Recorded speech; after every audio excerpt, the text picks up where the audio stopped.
Hey, what's going on everybody? Welcome to your micro series on cryptography, and we're going to be talking about some of the most common encryption algorithms, how they work in the different categories of algorithms. We're also going to be touching on things such as hashing, and overall we're just going to basically learn the basics of various different things in the field of cryptography.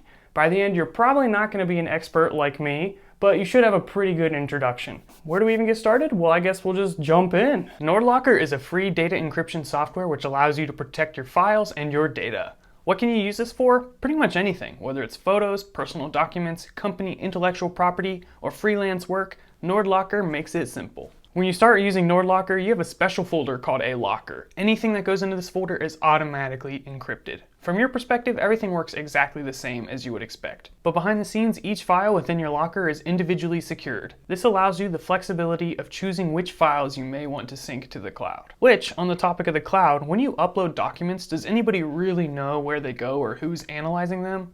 With anything sensitive, you should have the ability to leave it encrypted. And this is made possible with NordLocker. If you want to share your locker with someone specific, you can easily grant them access, which will allow them to open the files in the locker. On top of all these features, you can rest assured that your data stays private thanks to NordLocker's advanced encryption algorithms such as AES 256 and elliptic curve cryptography. That's pretty hot. Using NordLocker is seamless. You drag and drop. Literally any file is fine. And you can work with the file as normal. Temporary copies are never left unencrypted. When you need to upload data to the cloud or move it around, you just take the locker folder and do whatever you want with it. NordLocker was created by NordVPN, a world-famous VPN service for ultimate privacy and security. So it's time to start taking your privacy in your own hands. Get started by downloading NordLocker with a link in the description. You can also find a link to NordVPN in the description as well, so go check it out.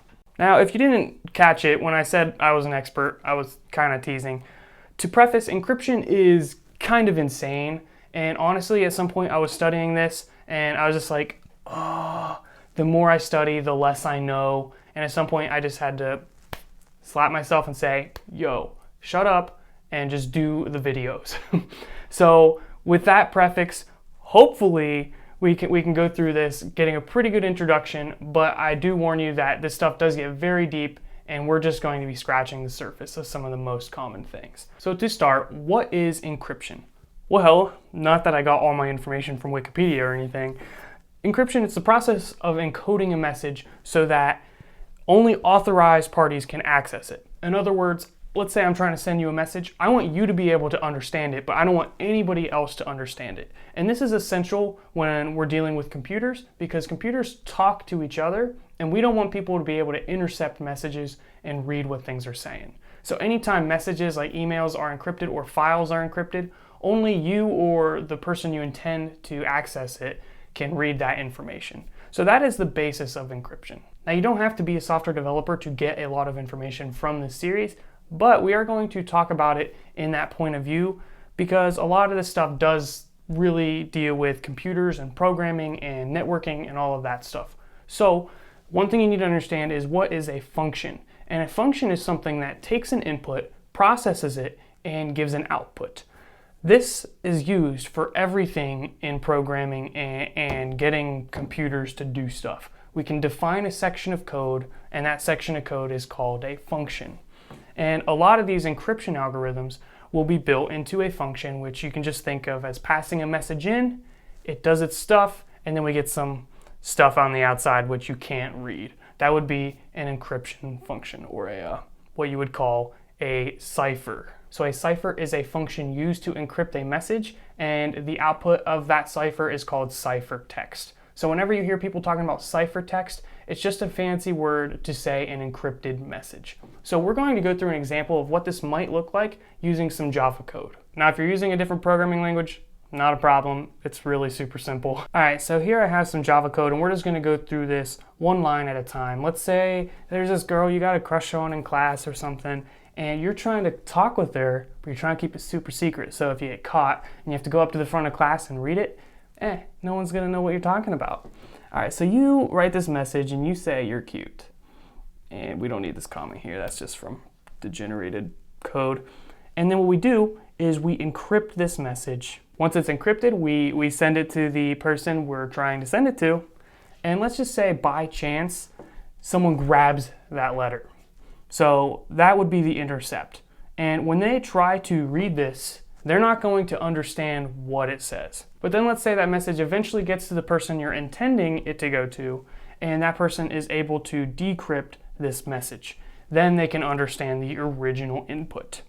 So just to see this, we're going to take this message and we're going to print it when it's encrypted. We're going to then decrypt it and print it after that. So we'll run this, and you can see this is the encrypted version of that message. And then once you decrypt it, we get that original message.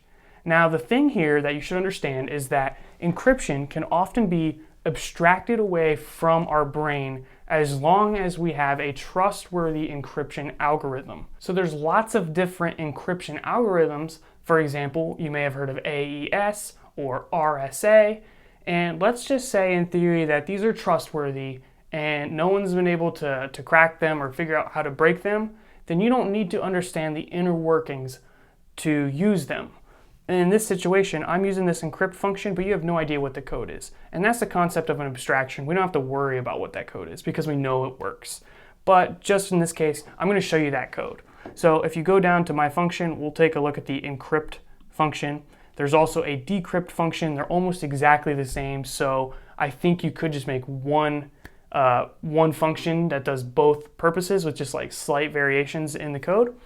But in this situation, we can see it clearly using these two functions. So all this really does is takes the message and it increments each character by 1. And the way I did that was a little weird just because of the way Java works here. So I started with a string that was empty, and then I went through each character and incremented it by 1. So A becomes B, B becomes C, and so forth.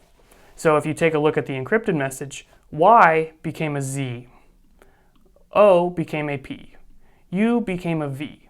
So once you understand how that encryption works, super easy to understand. And in that situation, this encryption algorithm would have been cracked and would no longer have been useful. We can do different things to change how it works. So for example, we could increase the amount, the number of characters to shift. So instead of 1, we could increase it 5, and then we would have to also decrease it 5. And now when we run it, the encrypted message is different, and someone might intercept this and try to decrease it by 1 and realize the message still doesn't make sense. But this is still so simple that pretty much it's useless for anything serious, anything beyond sending a little love note to someone across the room. Now another thing you could do with this is parameterize it. So instead of having the 5 hard-coded in here, you could have an integer called shift. And then instead of saying +5, we could say plus shift and minus shift. And then when we call this method, all we would have to do is pass in the amount we want to shift it. So when we encrypt it, we shift it 5, and then we decrypt it and we shift it 5. Sorry, it's kind of a tongue twister there. So that's another way you could write this code. Again, we're not really worrying about how to write this code, but that might make it a little bit more versatile if you're changing the amount you're shifting numerous times. So that is the simplest example of an encryption algorithm, and this concept actually has a name. It's called a Caesar cipher, and I think it has to do with like history stuff with like Caesar. I'm literally terrible at history. So Julius Caesar used it in his private correspondence. In other words, he was sending love notes to people around his kingdom. He didn't want anyone to know about it.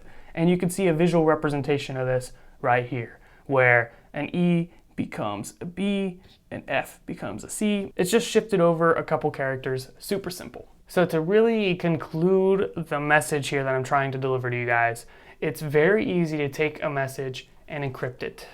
But if we don't have the decryption algorithm, we don't know how to get it back, it's very, very difficult to figure out the original message. So oftentimes there's not an easy decryption function available to us. So in our code here, let's just say we got rid of this decrypt method.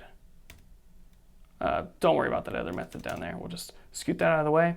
And let's say we have this message, you're cute, and I'm just going to get rid of all this other stuff here. So we can encrypt it, and let's see what we get. When we output the encrypted message,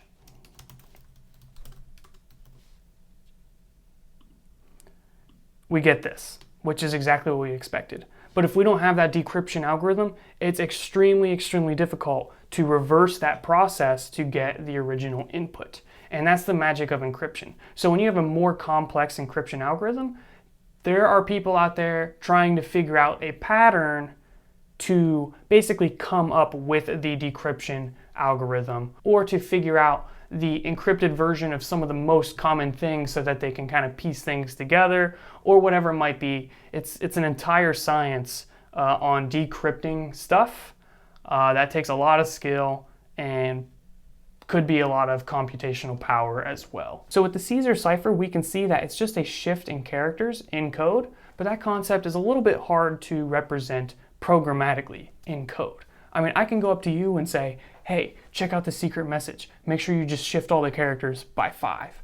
But that concept's a little challenging to represent in code, and the closest thing to it is a parameterized function. In this situation, we pass in that value 5, and that works as long as the person decrypting it also uses 5. But what if we wanted a more complex algorithm that we could pass in something in here that would change the output altogether? And that is actually made possible thanks to something known as a key. So we know that this 5 is just going to change the algorithm just a little bit by changing how much is shifted. But imagine we had something in here that was totally different, and no matter how we changed it, anytime we changed this, the key, the entire output was completely different. That is the magic of keys and symmetric encryption, which is actually the next topic we're going to be talking about in this little series. This key acts as a digital form of a key used to open a door, but instead of opening a door,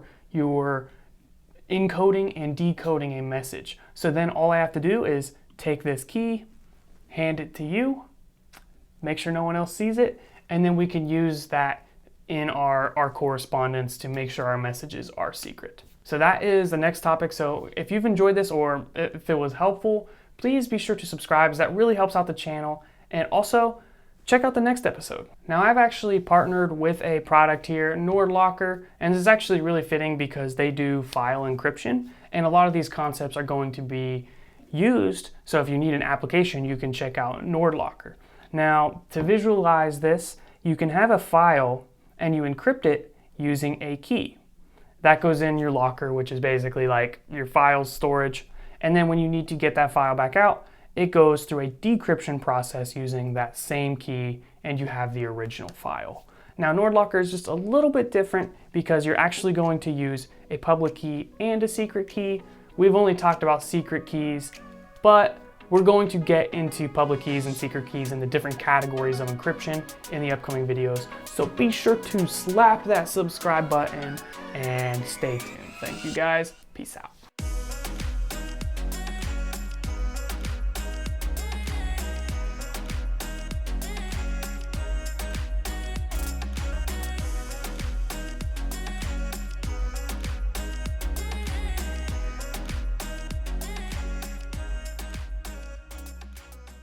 Hey, welcome back everybody to episode 2 in your cryptography micro series here on YouTube. In this episode, we're going to be talking about something known as symmetric encryption. So there's symmetric encryption, and then there is asymmetric encryption, which we're going to talk about after we cover symmetric encryption, naturally.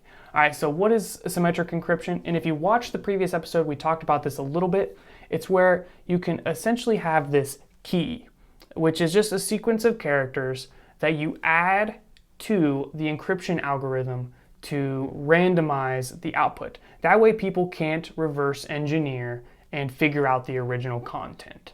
So we did talk about Caesar cipher, which is just like this pathetic encryption algorithm that shifts characters, just a couple of characters. So to see this in action real quick, in this code here, we have this message called that says "you're cute."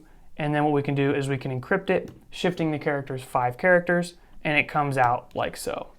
You can easily see this by shifting it 1 character, and you can see that the Y becomes a Z, and so forth.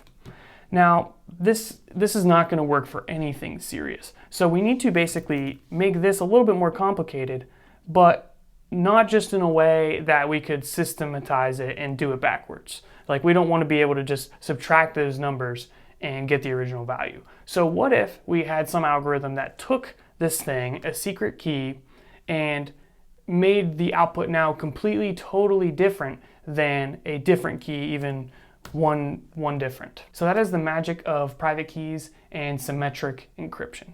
Now, we're not going to go through building code for a symmetric algorithm. These algorithms can be very complex, but if you want to just visualize how it would work, I have another method in here that will help you see it. So this is called symmetric encrypt, and all it does is it takes a message, and then it takes some string, which is the key. It mixes those together. We have an output that makes absolutely no sense. So you might get an output that's similar to this, but it's not easy to just undo that by shifting some characters. It's much more complicated. And the only way to go back to the original value is if you have that same key.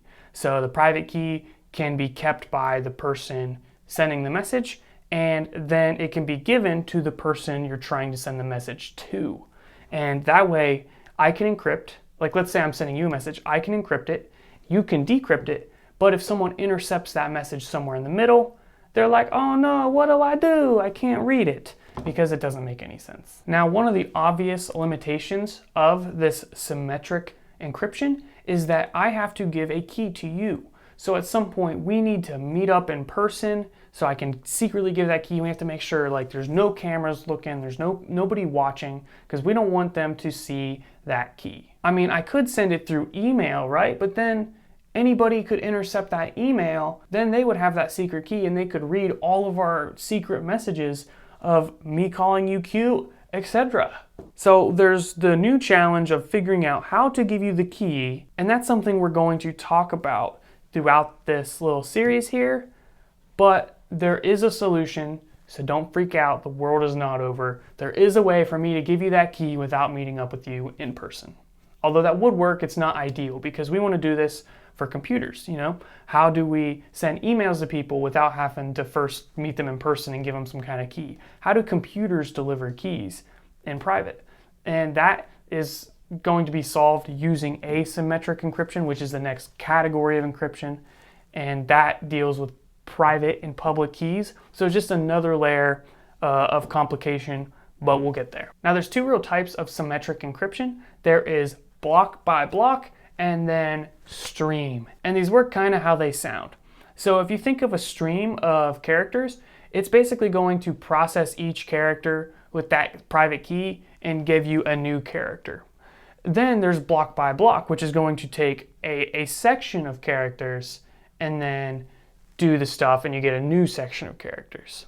So we can do it character by character, or we can do it by blocks of characters. Now, I did say character by character. It could also be bit by bit. So it's not necessarily character to character. It could just be a block of bits or individual bits for the stream. Now, the most popular symmetric encryption algorithm is AES. I'm not gonna get into the super details here. Honestly, I don't know them well enough, but essentially it's a block cipher, so it puts things in blocks and does various transformations on these. I think Computer File has a good video on AES if you want to know the details of how it works. Now, the key thing you need to understand here is that this requires an input, the key. So not to simplify it too much, but if you just abstract away all of the details of how the algorithm works, you can literally think of it as this simple function right here. Pretend this is AES. You pass in a message, you pass in a key,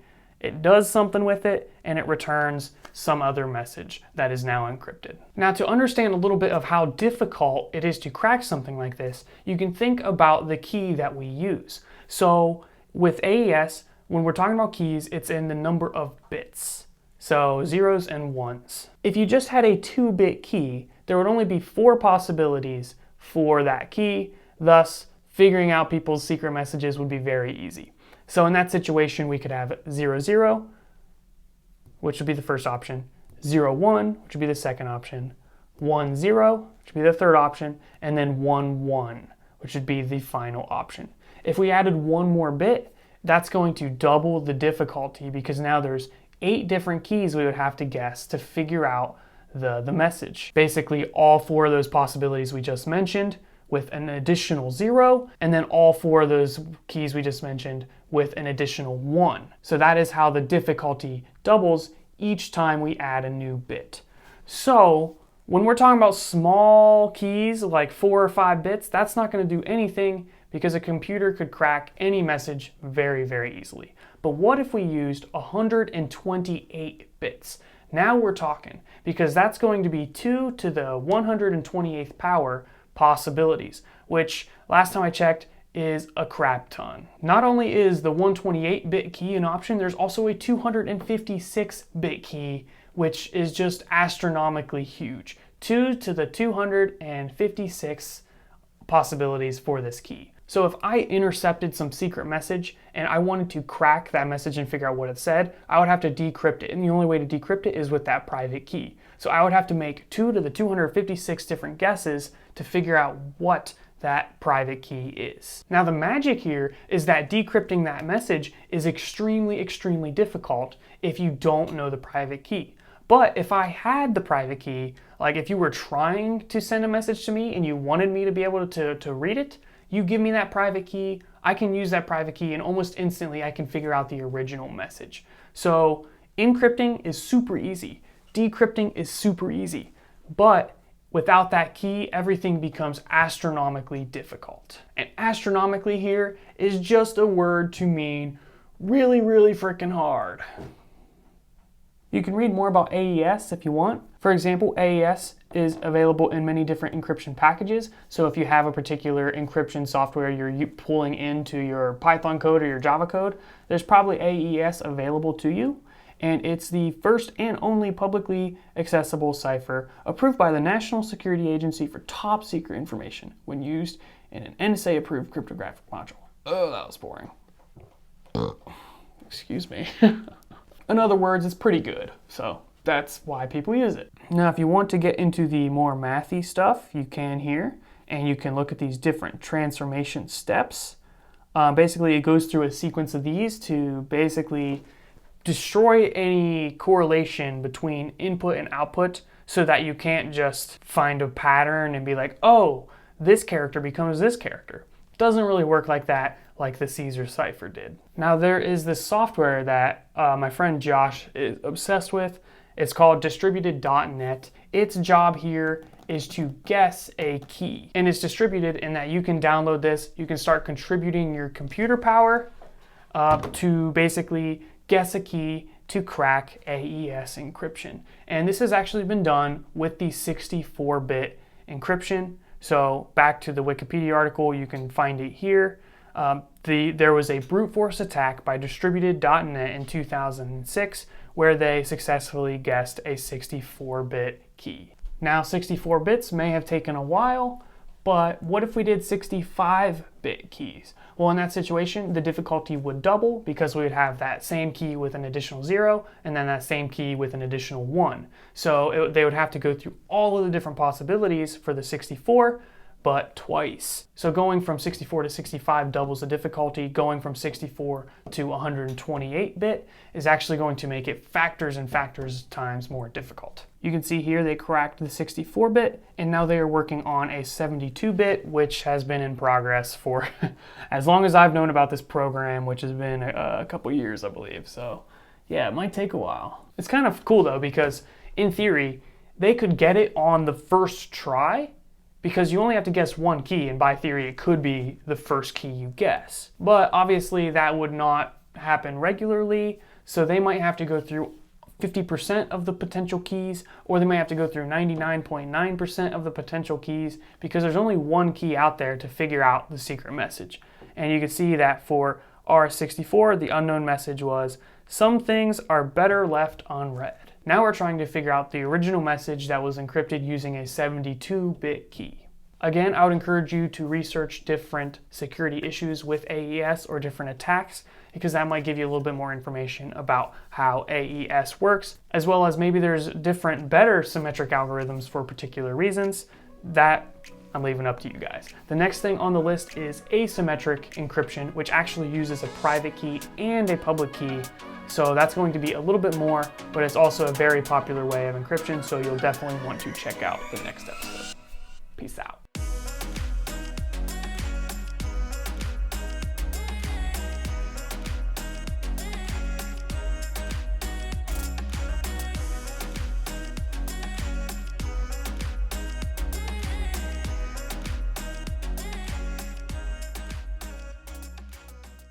Yo, what's up, people? This episode we're going to be talking about asymmetric encryption, which is where you actually have two keys, a public key and then a private key, which I'm going to keep for myself. So we talked about symmetric encryption in the previous episode, and in that situation you only have one key, and basically you would use this key to encrypt a message, and then you would use the same key to decrypt a message. And by key, I'm not talking about a physical key, we're talking about a sequence of bits, ones and zeros, that would be like 256 characters long or 128 characters long. Very, very hard to guess, but very, very easy to use. Similar in nature to how physical keys work, because you can take this key and you can open a door with it, but if you have a lock and you don't have the key, it's very hard to open the lock. So lock picking is very similar to trying to guess a key or trying to crack an encryption algorithm. It's very difficult to do, but it has been done and it can happen. But the more complex the key, the harder it is. If you know anything about lock picking, there's different levels on this key which are at different heights, and the combination of all these different heights is what allows the lock to turn once everything is aligned. If you doubled the length of the key, lockpicking is going to be a lot harder. It's not a perfect correlation to keys inside of cryptography, but it's a very similar concept of how they work. So this photo represents symmetric encryption, what we talked about in the previous episode. In that situation, there's only one key, which is used to encrypt and decrypt. Now this here is a representation of asymmetric encryption, where now you can use this public key to encrypt anything, but the only person who can read it is, in this situation, it would be Elise, who has the private key. So public keys are used to encrypt, and then private keys are used to decrypt. This has the obvious benefit of me not having to give out my private key to other people. With symmetric encryption, if I wanted to send you a message, I would basically give you my key, and I would have the key myself. I would encrypt it, and then you would decrypt it with that key. But if we use asymmetric encryption, I can encrypt a message using your public key, and then you can decrypt it using your private key. Then if you want to respond to me, you can encrypt a message using my public key, and I can decrypt it with my private key. So the only person who has the private key is the receiver. We don't have to be giving out our keys to anybody. The public key is fine to give out because, well, for one, the title public key kind of gives that impression. I mean, that's not always the case. You don't always want to give out your public key, but in the most situations, it's fine to give out your public key because it can be used to encrypt, but it can't be used to decrypt. If someone encrypts a message with my public key, that message is useless except for me, who has the private key. So it's just an added layer of complexity, but I think ultimately it is a better solution. This is how things work with NordLocker, which again, I'll leave a link for you guys in the description. In this situation, a file is encrypted using a public key, but the only way you can decrypt that is to use the secret key to get that original file. Now, I've been using private key, but secret key is also an adequate name for that. Secret, private, same thing. Now, one of the most popular forms of asymmetric encryption is the RSA algorithm. Now, I also wanted to mention, if I didn't make this clear, asymmetric encryption is also often known as public key encryption. So you'll hear asymmetric and you'll also hear public key encryption. Either one is fine.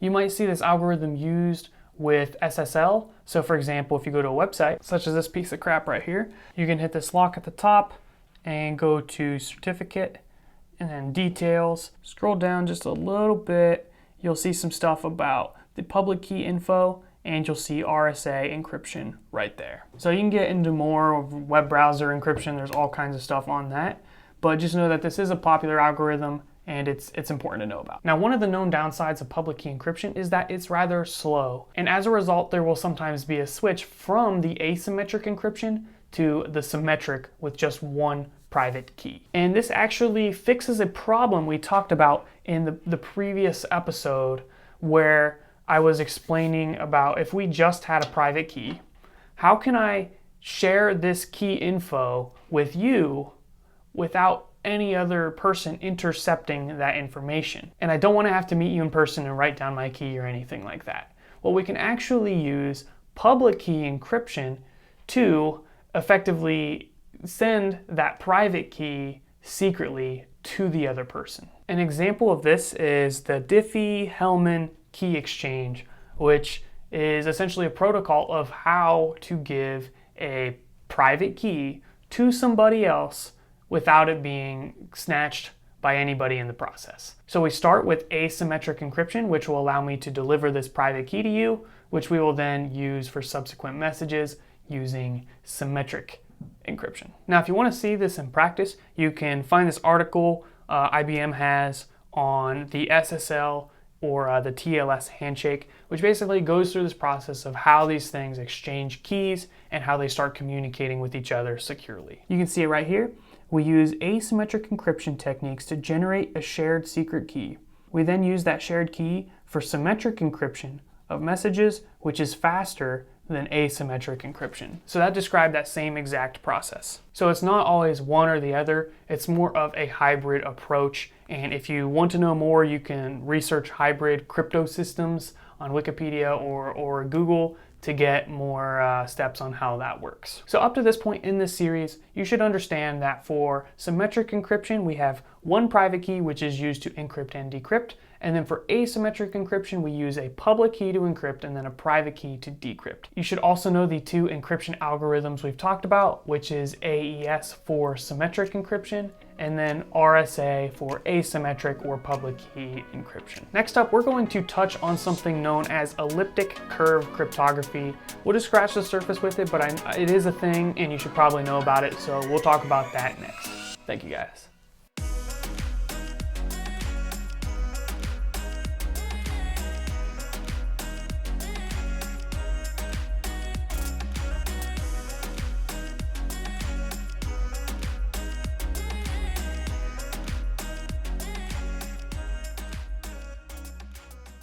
Welcome! So congratulations, you've made it this far in my cryptography crash course.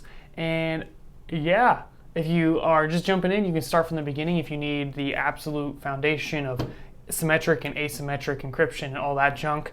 This episode, we're going to be talking just a little bit about elliptic curve encryption, and then we're also going to be talking about digital signing and how that works.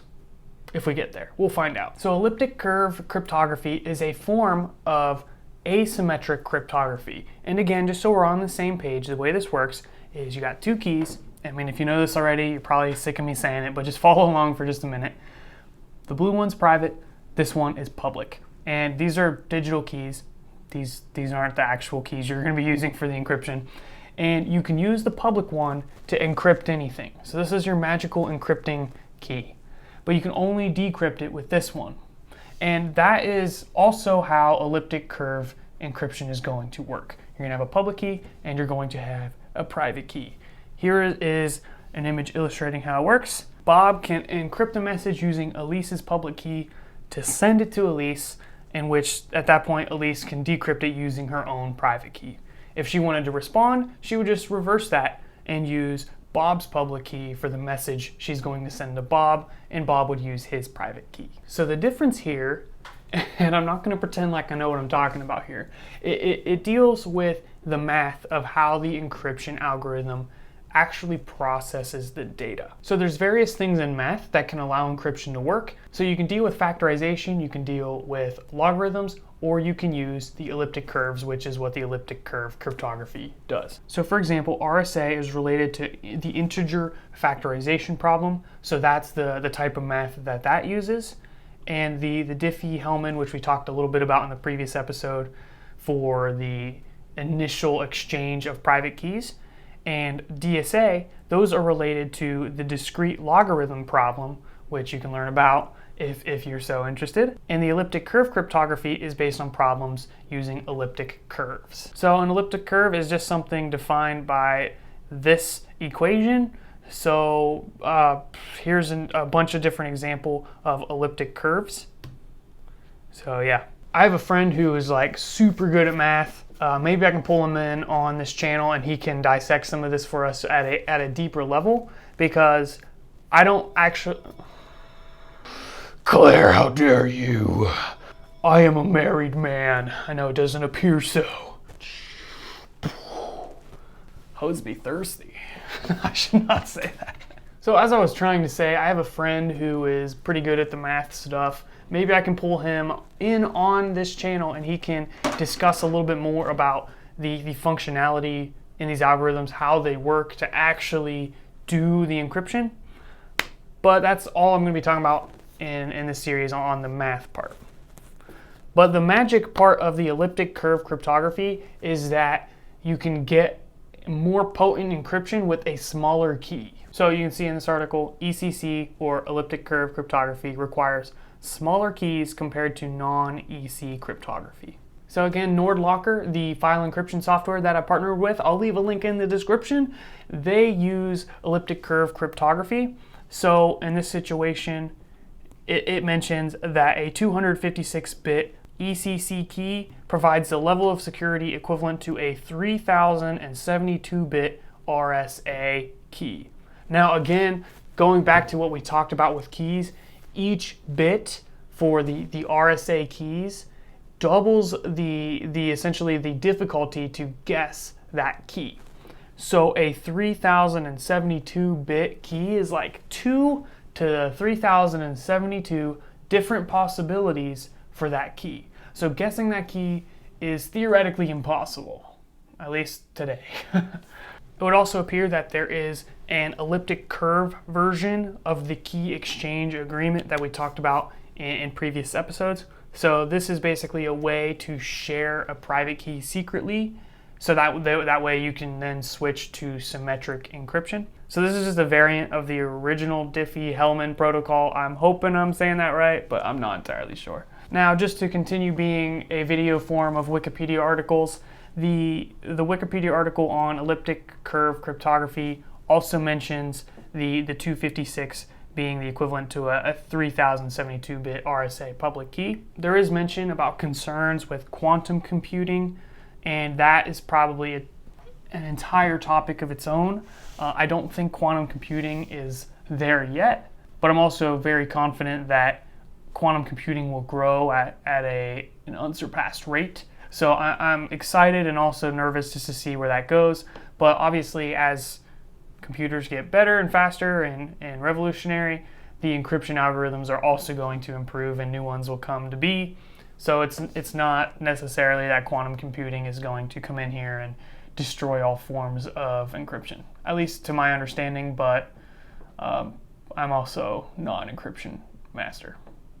Contrary to popular belief. I know, it's crazy. Now, I have read that some people are hesitant to implement the elliptic curve encryption due to patent concerns. Now, it's not that you can't use elliptic curves, but there are certain patents out there, so maybe you have to be a little bit more careful. There's at least one ECC scheme and some implementation techniques that are covered by patents. And also, ECC is newer than the RSA algorithm, so I think that's probably why RSA is used more common. That's what people know. It's been trusted for the time has allowed it to kind of build trust. Since it hasn't been broken yet, people have realized that it works, whereas the ECC is newer and maybe harder to implement, a little bit harder to understand, and also there might be some patent concerns. So I think the acceptance of ECC has just not been as much. But overall, I think it is a good solution. So we have just covered the basics of elliptic curve cryptography and cryptography in general so far in this series. If you have a lot of experience in cryptography, we definitely want to hear your input. What do you think about these different encryption algorithms, and what are their pros and cons? Let's start some discussion in the comments section below. And what is up next? Well, the cryptography is useful for sending messages and receiving messages, to being able to encrypt and decrypt. But there's also another thing that these algorithms are useful for, and that is for digital signatures. In other words, how can we verify that a message was not altered? So these algorithms can come up in digital signatures, and you can digitally sign a message so that receivers can confirm that the message is authentic and that it wasn't modified in transit, or verify that someone else didn't create the message. So that is a magical part, I swear. So that is a magical part about these algorithms that is related to cryptography, but is not exactly the same thing.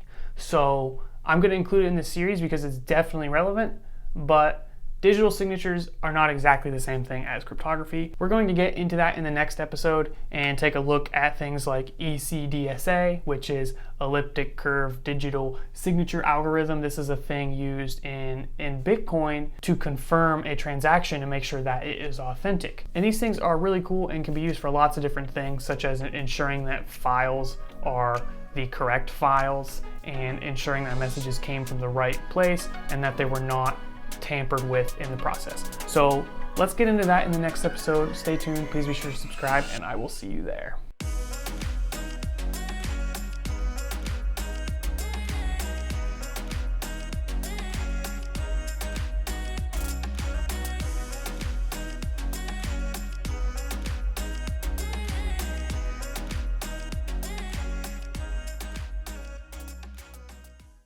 All right, I just did this whole video and my microphone wasn't plugged in, so yeah. So we're gonna talk about a lot of interesting things here. So interesting that you should probably just hit subscribe right now. So we're gonna be talking about digital signatures. Let's get started. So this kind of scoops together all of the information we've talked about in my cryptography crash course or micro series or whatever you wanna call it. And it's related to this, and it uses a lot of these principles, but it's not exactly the same thing. So we've talked about cryptography, now we're talking about digital signatures, which is a little bit different than cryptography, but uses a lot of the same concepts and works in a similar way. It's different in its purpose. What we're going to be talking about in this video is how to verify if a message came from the intended sender or if the message has been tampered with. That is different than cryptography, which is to make a message secret in delivery. So very similar, but just a tiny bit different. And it's probably just going to take these things that we've talked about and just flip it around just a little bit so that we're working in a different direction. And you'll know exactly what I mean in just a second. But first, let's take a look at this image, which is an illustration of public key encryption, or another word would be asymmetric encryption, where we have two keys, a public key and a private key. And the public key is used to encrypt. So Bob can encrypt a message designed to be sent to Elise, and the only person that can read this message is Elise because she actually uses her private key to decrypt it. Digital signing and confirmation is going to flip this around a little bit such that it looks like this. Elise is now going to use her private key to sign a message, and then Bob is going to use her public key to verify that that message came from her. So let's take a little moment to talk about the top part. We have a message, we have a private key, and we mix these together, and that goes to Bob, but it goes to him in such a way that the private key is not exposed.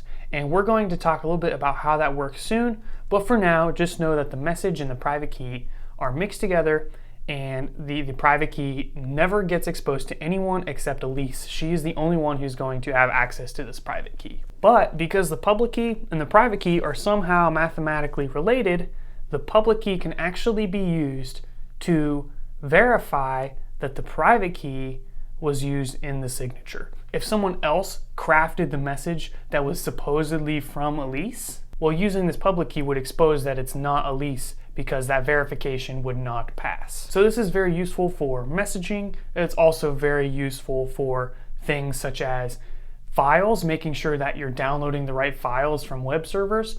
This can be used for all kinds of different things. And a popular application that I am familiar with is the use inside of Bitcoin. This video is not going to be about Bitcoin and the future collapse of our financial system as we know it. I'll save that for a different day because I'm not really into that right now. I'm just really into the technology behind Bitcoin. I just wanted to show you this meme real quick. So with Bitcoin, here's what's going to happen.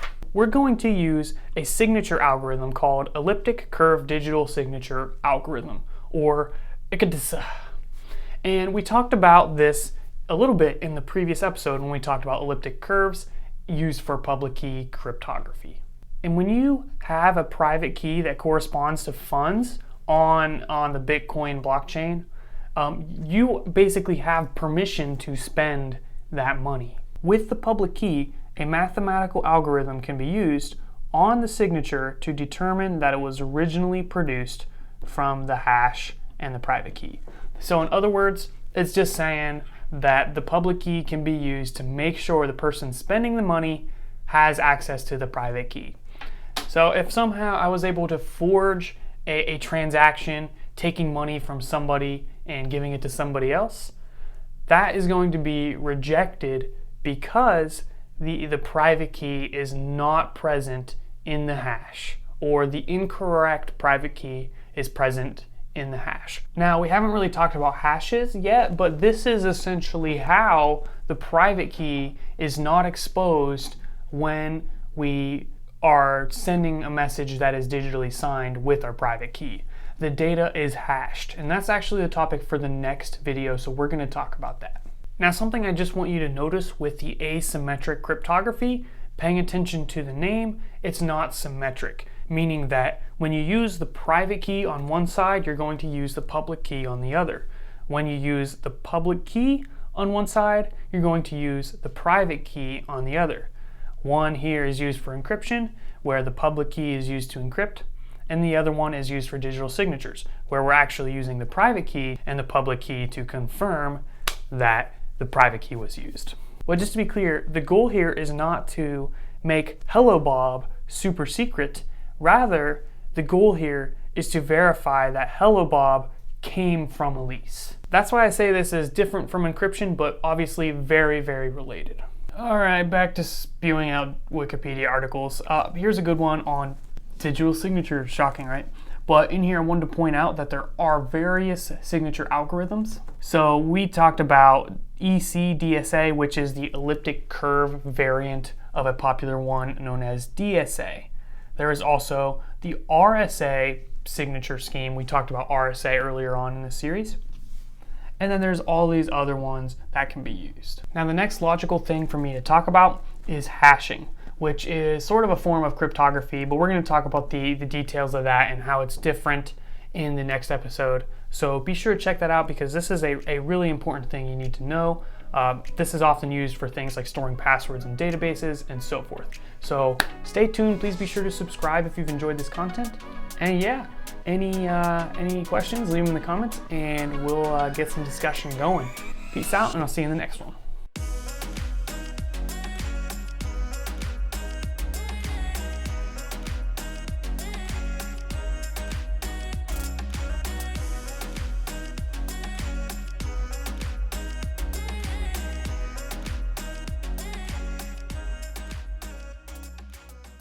What's up, guys? This video I have been the most excited for in this series. We're going to be talking about hashing. Yeah, so this is actually really important for software developers and technology people because this is used quite commonly. If you're new to these concepts, then this is also going to help you in classes such as data structures and algorithms because there's things called hash tables and so forth. And it's also going to help you with new emerging technology such as Bitcoin or other cryptocurrencies because there's hashing that goes on with that. It's also going to help you with other things. Oh, I got a good one for you. It's also used for certificates. So when there's an exchange of a certificate, there is hashing involved in the situation. It says SHA-256, which is a form of hashing. We'll get into that in a moment. but that's another use, and I'm sure you'll see it all kinds of other places. So before I get way too into the weeds here, let's even just talk about what even is a hash. You can think of it as, well, it's an algorithm, but you encapsulate an algorithm in a function.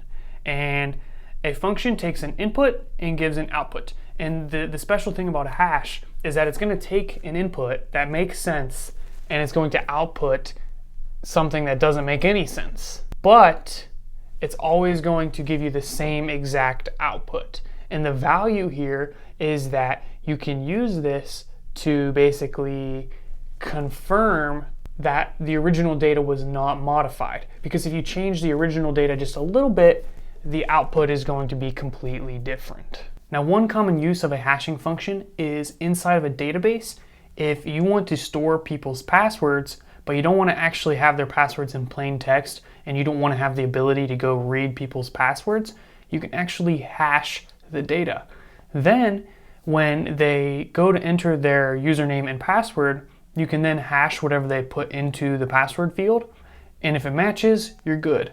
But you can't have a hacker go in there and steal everybody's passwords because they're not written in plain text and they can't easily figure out the input. So if you want to play around with hashes, you can probably just find a website that'll hash data for you, or you can use something such as dbfiddle and you can type in database commands. So for example, we're using MySQL here, and what you can do is you can say select, let me just zoom in here a little bit for you. And then what you can do is say SHA-2, which is a particular hashing algorithm. And what we're going to do is pass in the data we want to hash. Let's say your password is password. And then you use a comma, and then you say the number of bits you want the output to be. So we'll say 256, and then we will say run. So this is the output down here. It's in hex or hexadecimal. Now here's the magic thing in here. If someone goes in here and they just change their password just by one character, so we uppercase the P, let's take a look at our output. We start with a 5 and we end with an 8. When we run this thing, the new hashed output starts with an E and ends with an A. So we get a totally different hash, and there's no predictability about this. But here's the magic thing. If we use the same input, we'll get the same hash every single time. So if I run this again, you can see each time I run this, I'm going to get the exact same output. So this is how you would build a username and password system on a website or some other application. You would probably want to hash their password so that you're not storing it in plain text. Now here's something to confuse you. When you go and check out a certificate, you can see that there is some hashing going on. So in the details, you will see SHA-256. So why was it that in MySQL we were using SHA-2 and this is using SHA-256? Is this like 254 better than SHA-2? No, and this is where the naming is a little confusing and kind of obnoxious, but whatever, we're going to deal with it. So the 256 here deals with the bits. And this just kind of reminds me of like the Xbox 360, and then they upgraded to like the Xbox One. That's like a 359 downgrade. Like, it's just weird. Anyways, the SHA-256 is actually a form of the SHA-2. So inside of MySQL here, we're using the SHA-2 function, and we're specifically going for the 256-bit variation. So we could go in here and say 512, which is another variation, and then when we run this, we should get an output that is twice as long. So that is even more hard to figure out the input. So I know this isn't a MySQL tutorial, I'm not about to do that, but it is a pretty good way to get familiar with some of these. You will see there's AES Encrypt and Decrypt, which we talked about AES earlier on in this series. There's also DES, which we didn't talk about, but that's a thing. And then you can see down here we have SHA-1 and SHA-2. So SHA-2 was like the 2.0 of SHA-1. Obviously, it was like an improvement. And there was a couple variations, one being SHA-256. So if you want to touch on data structures a little bit, a hash table, the way it works is it'll take whatever you're trying to put in the collection, and it will hash it to figure out what index of the array to put it in. So for example, John Smith goes through the hash function and it goes into the index 02, and then Lisa Smith goes into 01 and Sandra goes into 14. Now, one of the big issues with hash functions is that there's so many different hash output possibilities, like 2 to the 256 if we're using 256 bits, but even with 512 it's even more. But usually the data structure you're storing this information in, such as this array, only has so many indexes to store that data in. So what you have to do is you have to figure out how to correlate the hash output to a particular spot in that collection. So maybe you grab a particular set of digits, or maybe you use a modulus operator or some kind of transformation to figure out what index to put it in. And because there's less index possibilities than total hash outputs, you have to deal with conflicts. So what happens if two people get the same index? And that is something that people put a lot of time studying with hash tables, and you'll probably get into that in a data structures class in a university. But back to the MySQL thing, you'll see this MD5. This is another hashing method. So what we can do is we can try this one out. Let's just replace SHA-2 with MD5, get rid of the extra argument passed in, and we will run this. And you can see we get a hash. But the problem is MD5 is considered outdated. So of the options here, if you're gonna do a hash, I recommend SHA-2. And of the options here, I'd probably go with SHA-256. And that should be more than enough hashed for practical use. So the MD5 is part of a series known as MD.